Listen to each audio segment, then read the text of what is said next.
Hi guys, welcome back to another video. Today we're going to be doing chapter 10, year 1 biology. So first we're going to be talking about characteristics of living organisms. So of course we have to differentiate between living organisms and non-living things. So there are 7 characteristics that usually is shared among living organisms. First one is growth. So growth can occur in two ways. For single-celled organisms, growth occurs by an increase in volume and in size. However, for multicellular organisms, it will be by an increase in the cell number and body size. The second characteristic is excretion, which is basically the removal of waste products either from respiration or digestion to avoid toxic buildup. So, for example, us as humans, we are living organisms and we have an excretory system which functions to remove toxic wastes from our body. Third of all is nutrition.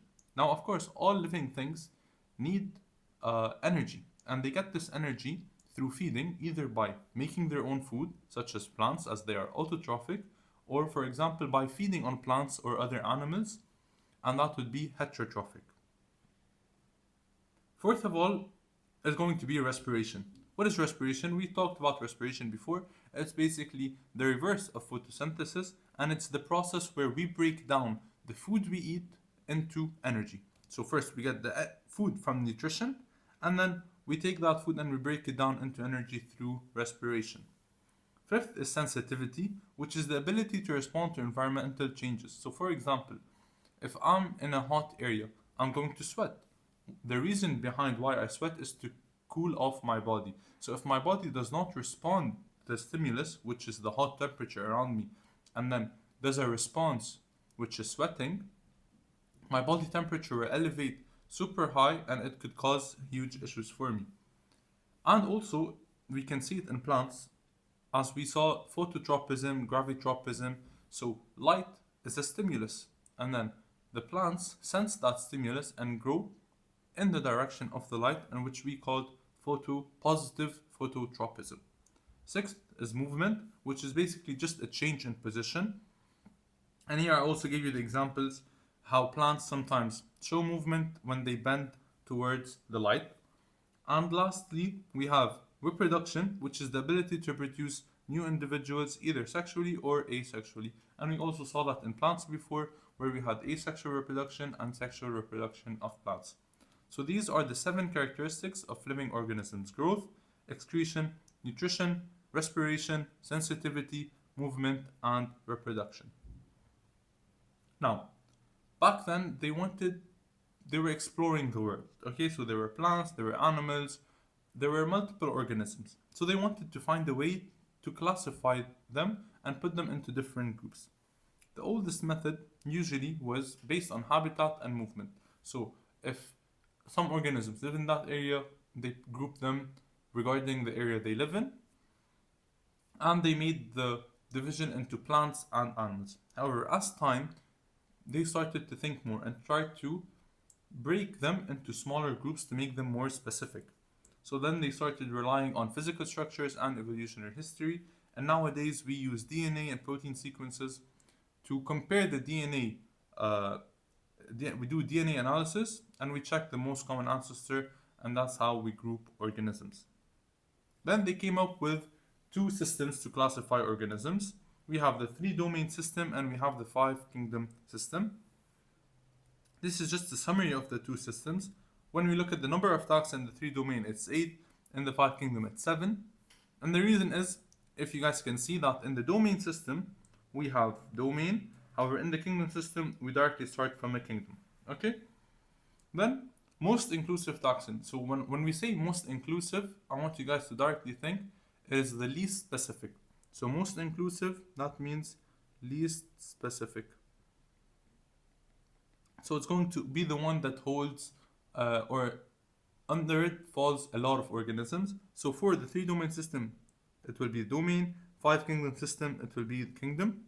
And the least inclusive means most specific, it will be species. And remember, what differentiates species? An organism belongs to a certain species if they're able to reproduce and produce viable offsprings. The number of kingdoms in the 3-domain system is 6, while in the five kingdom system it's five, and these are the names of the kingdoms. When we talk about prokaryotes, remember they're unicellular organisms. In the three domain system, we split them into two, archaea and bacteria. However, in the kingdom system, they just fall under the kingdom prokaryotes. Okay? And this is just the taxonomic levels. We have kingdom, phylum, class, order, family, genus, and species. And there's just one thing I want to add, that whenever they give you two words, okay, we call that binomial nomenclature. Usually the first word is the genus and the second word is the species. Now let's look at the kingdoms and their characteristics. So when we look at the kingdom prokaryotes, they are unicellular organisms, they lack a nucleus. They also lack membrane-bound organelles, so they don't have Golgi body, they don't have mitochondria, they don't have chloroplasts, and so on. They have circular DNA, and they have a cell wall. However, their cell wall is not made up of cellulose. Remember, cellulose is the composition of the cell wall for plants. Some have capsules or flagella for movement, and they include bacteria and cyanobacteria. Now, let's look at Protista.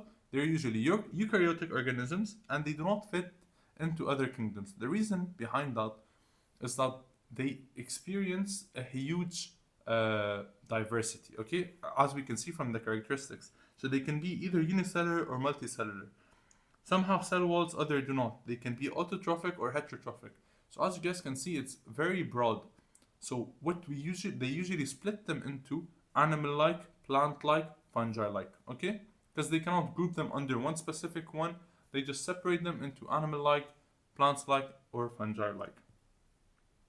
Now, when we look at the kingdom fungi, they are eukaryotic, heterotrophic. Remember, when we say heterotrophic, that means they feed on other organisms with cell walls made of chitin. Their characteristics, now they can either be unicellular or multicellular, and the ways they absorb nutrients can occur in two ways. So either by breaking down organic matter, we call that saprophytic, or living on hosts, which is parasitic. Another word for breaking down organic matter, remember, is decomposers. Okay, so they can either be decomposers or they can be parasitic. And they usually reproduce using spores. Now moving on to plants, they are multicellular, remember, autotrophic organisms. That means they make their own food, and remember the process they make their own food was through photosynthesis. Their characteristics, they have chloroplasts, of course, to perform photosynthesis, are autotrophic, cell walls are made of cellulose. And remember how we used to split plants into? So we said the more primitive ones, that means the older ones, are non-vascular. That means they do not have vascular tissue, while the new types, or the more developed, are the vascular plants. Vascular means they have vascular tissue. Remember, it's the vascular tissue includes xylem and phloem. Remember, xylem was to transport water, while phloem was to transport sugar or sucrose, carbohydrates. Okay? Now when we move on to animals, they are multicellular heterotrophic organisms. Remember, a main characteristic of them is they lack cell wall. Okay, they don't have any cell wall, and they can move at some stage in life. And we can split the animals into two, vertebrates and invertebrates. And now we'll be looking at them.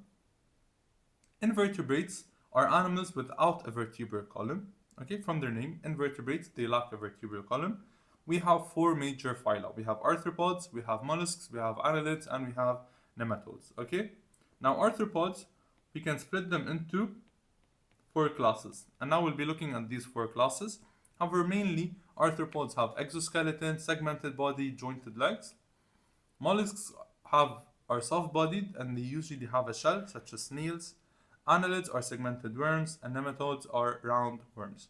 Now, we're going to look at the four classes of arthropods. We have Crustacea, we have Arachnida, we have Insecta, and we have Myriapods. Crustacea, what do we have under Crustacea? We have crabs, we have lobster, we have shrimp, we have crab. Okay, we already said crab. Now, Arachnida, we have spiders, we have scorpions, we have ticks, and we have mites. Insecta, anything, butterflies, beetles, flies, these are all insects. And myriapods, we have centipedes, millipedes, Symphyla, and Pauropods. Okay, these are the 4 classes that fall under the phylum Arthropoda. Now moving on to vertebrates. Now we said invertebrates lack a vertebral column, vertebrates have a vertebral column or have a backbone, and the major classes are fish, amphibians, reptiles, birds, and mammals, and these are the different characteristics. So remember, fish, they breathe through their gills. Amphibians, they have moist skin, lay eggs in water. We have reptiles, we have birds, have feathers, and they are endothermic. And then we have mammals, which have fur or hair, and they give birth to life, and they feed on milk. Now to go back to vascular and non-vascular plants, how we used to differentiate them. Remember, where they said the vascular plants, they have specialized tissue, which was xylem and phloem, for water and nutrient transport, while non-vascular plants, they lack these vascular tissues. And remember, we also talked about monocot and dicot. Monocot, they have 1 seed, while dicot, they have 2. And then we talked about the venation in the leaves. If they are monocots, they would have parallel venation. If they are dicots, they would have branching. And the root system will also be different. In monocots, it would be fibrous, while in dicots, it would be a taproot system. And finally, this is just the key on how they usually identify organisms based on pairs of contrasting characteristics. And this is just an example. So if there's an organism which you know is an ectothermic, they tell you go to 2 and then you check the figure in 2 and so on. And that's it for today's video. It's a quick summary of the characteristics of living organisms, which were growth, excretion, nutrition, respiration, sensitivity, movement, and reproduction. Then we talked about the classification systems, the 2 main classification systems, and then we talked about the different kingdoms such as prokaryotes, protista, fungi, plants, and animals and their characteristics. And we talked about invertebrates, vertebrates, vascular, non-vascular, monocot, and dicot plants. I hope you found this video helpful. If you have any questions, let me know in the comments down below. I want to wish you the best of luck in your exams and see you soon.